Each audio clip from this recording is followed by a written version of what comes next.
ನಾವು ಮೂರಕ್ಕೆ ಮೂರು ಗೆಲ್ತೀವಿ. ನಾನು ಮೂರು ಕಡೆ ಪ್ರಚಾರ ಮಾಡಿದ್ದೀನಿ. ನನಗೆ ಅಲ್ಲಿ ಜನರ ಸ್ಪಂದನೆ ನೋಡಿದ್ರೆ ಮೂರು ಕಡೆ ಗೆಲ್ತೀವಿ ಅಂತ ವಿಶ್ವಾಸ ಇದೆ. ಸರ್, ಈಗ ಬಂಡೀಪುರದಲ್ಲಿ ನೈಟ್ ಸಂಚಾರವನ್ನು ವಾಪಸ್ ತಗೋತೀರಾ ಸರ್? ಬಗ್ಗೆ ಚರ್ಚೆಗಳು ಆಗ್ತಾ ಇದೆ ಸರ್. ಬಂಡೀಪುರದಲ್ಲಿ ರಾತ್ರಿ ಸಂಚಾರವನ್ನು ಮತ್ತೆ ಅವಕಾಶ ಕೊಡುವಂಥ ಸಾಧ್ಯತೆಗಳಿದೆ. ಡಿಕೆಶಿ ಪ್ರಸ್ತಾವ ಮಾಡಿದ್ದಾರೆ. ಅದೇನು ಆ ಥರದ ಪ್ರಸ್ತಾವ ಇಲ್ಲ, ಆ ಥರದ ಚರ್ಚೆನೂ ಆಗಿಲ್ಲ, ಪ್ರಸ್ತಾವನೂ ಇಲ್ಲ. ಯಾರು ಡಿ ಕೆ ಶಿವಕುಮಾರ್ ಅವರು ನನಗೆ ಅವರಿಗೆ ಕೇಳಿ. ಡಿ ಕೆ ಶಿವಕುಮಾರ್ ಯಾರು ಹೇಳಿದ್ರು ಅವ್ರನ್ನೇ ಕೇಳಿದ್ರು. ನನಗೆ ಗೊತ್ತಿರೋ ಮಟ್ಟಿಗೆ ಸರ್ಕಾರದ ಮುಂದೆ ಯಾವುದೇ ಪ್ರಸ್ತಾವ ಇಲ್ಲ, ಚರ್ಚೆನೂ ಆಗಿದೆ.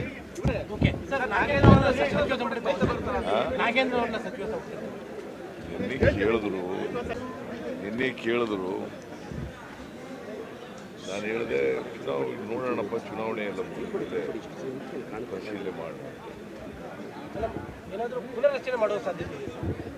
ಸಂಪುಟ ಪುನರ್ರಚನೆ ಸಾಧ್ಯತೆ ಇಲ್ಲಪ್ಪ. ನಾನು ನಾಗೇಂದ್ರನ ಬಗ್ಗೆ ಹೇಳಿದ್ರೆ ಪುನರ್ರಚನೆ ಅಂತ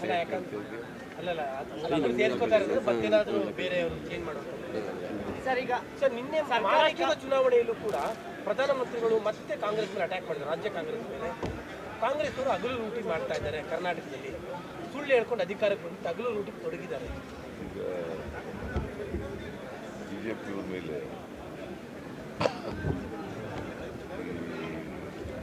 ಅನೇಕ ಆರೋಪಗಳು ಬರ್ತಾ ಇದ್ದಾರೆ.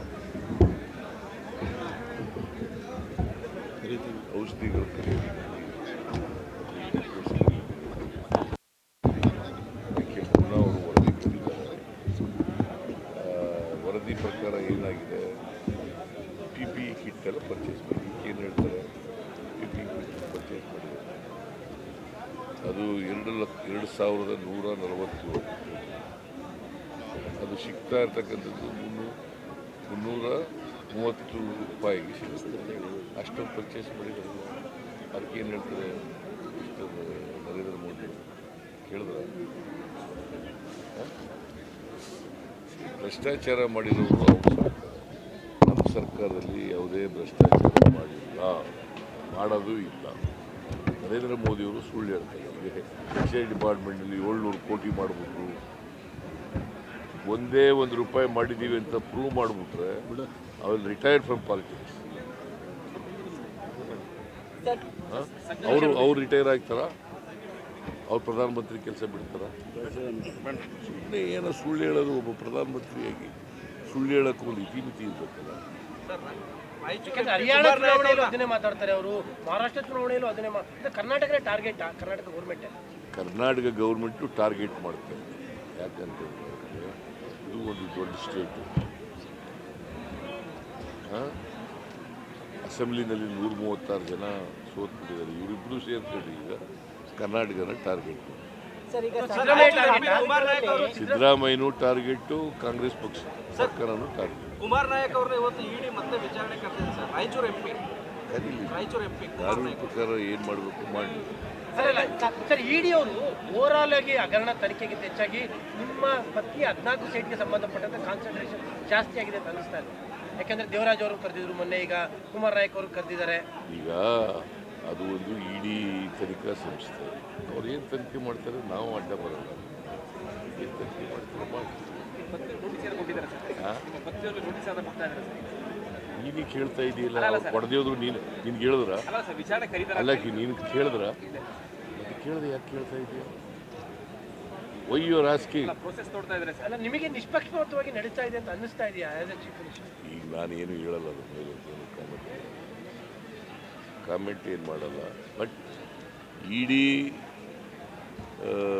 ಮೂಢ ಕೇಸ್ಗಳು ಎನ್ಕ್ವೈರಿ ಮಾಡ್ತಿರೋದು ಸುಳ್ಳು ಕೇಸ್ಗಳನ್ನು ಮಾಡ್ತಾರೆ. ಸರ್, ನಿನ್ನೆ ಜಮೀರ್ ಅಹಮದ್ ಹೇಳಿದಂಥ ಪದ ನಿಮ್ಗೆ ಏನಾದರೂ ಫಲಿತಾಂಶ ದೃಷ್ಟಿಯಿಂದ ಸಮಸ್ಯೆ ಆಗ್ಬೋದು? ಅವ್ರು ಕ್ಲಾರಿಫಿಕೇಶನ್ ಕೊಟ್ಟಿದ್ದಾರೆ, ನಾವೇನು ಮಾತಾಡೋದು. ಅವ್ರು ಎಷ್ಟು ಹೇಳಿದ್ದು ಎಷ್ಟು ಮಟ್ಟಿಗೆ ಸರಿ? ನನ್ನನ್ನು ನರೇಂದ್ರ ದೇವೇಗೌಡರು ಸಿದ್ದರಾಮಯ್ಯನಿಗೆ ಸೊಕ್ಕು ಮುರಿತೀವಿ ಅಂದ್ರಲ್ಲ, ಅದು ಎಷ್ಟು ಮಟ್ಟಿಗೆ ಸರಿ? ಅದು ಬರೆದ್ರ ಚೀಫ್ ಮಿನಿಸ್ಟ್ರಿಗೆ ಸೊಕ್ಕು ಮುರಿತೀವಿ, ಗರ್ವಭಂಗ ಮಾಡ್ತೀವಿ ಅಂತ ಹೇಳಿದ್ರಲ್ಲ, ಅದೇ ಗೊತ್ತಿಲ್ಲ. ಜಮೀರುವೆ ಕುಮಾರಸ್ವಾಮಿನೂ ಬಹಳ ಕಿನ್ನಾಗಿದ್ದವರು. ಐ ಡೋಂಟ್ ನೋ ಅವರಿಬ್ಬರು ಮಧ್ಯೆ ಇರ್ತಕ್ಕಂಥ ಸಂಬಂಧ ನನಗೆ ಸರ್, ಈಗ ಸರ್ಕಾರಿ ಕಾಮಗಾರಿಗಳಲ್ಲಿ ಮುಸ್ಲಿಂಗೆ 4% ಮೀಸಲಾತಿ ಅನ್ನೋದು ಚರ್ಚೆ ಆಗಿದೆ. ಡಿಮ್ಯಾಂಡ್ ಮಾಡಿದರೆ ಹಿಂದುಳಿದವರು ಮಾಡಿದ್ದೀವಿ, ಪರಿಶಿಷ್ಟ ಜಾತಿ ಪರಿಶಿಷ್ಟ ಮಾಡಿದ್ದೀವಿ, ನಮಗೂ ಮಾಡಿ ಅಂತ ಕೇಳಿ. ಬಟ್ ಆ ಥರದ್ದು ಏನೂ ತೀರ್ಮಾನ ಆಗಿಲ್ಲ. ಯಾಕಂದ್ರೆ ಆಲ್ರೆಡಿ ಬಿಜೆಪಿ ಅವರು ಶುರು ಮಾಡಿಬಿಟ್ಟಿದ್ದಾರೆ. ಬಿಜೆಪಿಯವರಿಗೆ ಕೋಮುವಾದ ಮಾಡೋದೇ ಬೇರೆ ಅವ್ರ ಕೆಲಸ. ಕೋಮುವಾದ ಸೃಷ್ಟಿ ಮಾಡೋದೇ, ಹಿಂದೂ ಮುಸಲ್ಮಾನರ ಮುಗ್ದೆ ಜಗಳ ತರದೆ, ಅವ್ರ ಮಧ್ಯೆ ಬೆಂಕಿ ಇಡೋದೇ ಅವ್ರ ಕೆಲಸ. ಯಾವಾಗ ಈಗ ಶಾಂತಿ ಇರಬೇಕು ಸಮಾಜದಲ್ಲಿ ಅಂತ ಬಯಸಿದ್ದಾರೆ, ಎಲ್ಲರೂ ಕೂಡ ಸೋದರತ್ವದಿಂದ ಬಾಳಬೇಕು ಅಂತ ಯಾವಾಗ ಇಷ್ಟಪಟ್ಟಿದ್ದಾರೆ. ಸರ್, ನಿನ್ನೆ ಅನಿಲ್ ಚಿಕ್ಕಮಾದವರು ನೆಕ್ಸ್ಟ್ ಚುನಾವಣೆ ನಿಮ್ಮ ನೇತೃತ್ವದಲ್ಲಿ ಆಗಲಿ, ನೆಕ್ಸ್ಟ್ ನೀವೇ 5 ವರ್ಷ CM ಆಗಲಿ ಅಂತ ಹೇಳ್ತಿದ್ದಾರೆ ಸರ್, ವೇದಿಕೆಯಲ್ಲಿ ಹೇಳಿದ್ದಾರೆ. ಅವರ ಅಭಿಪ್ರಾಯ ಹೇಳಿದೆ. ಸರ್, ಯಾಕಂದ್ರೆ ಸರ್ 3 ಚುನಾವಣೆ ನೋಡಿ ಸರ್ ಒಂದೇ ಸೆಕೆಂಡ್ ಸರ್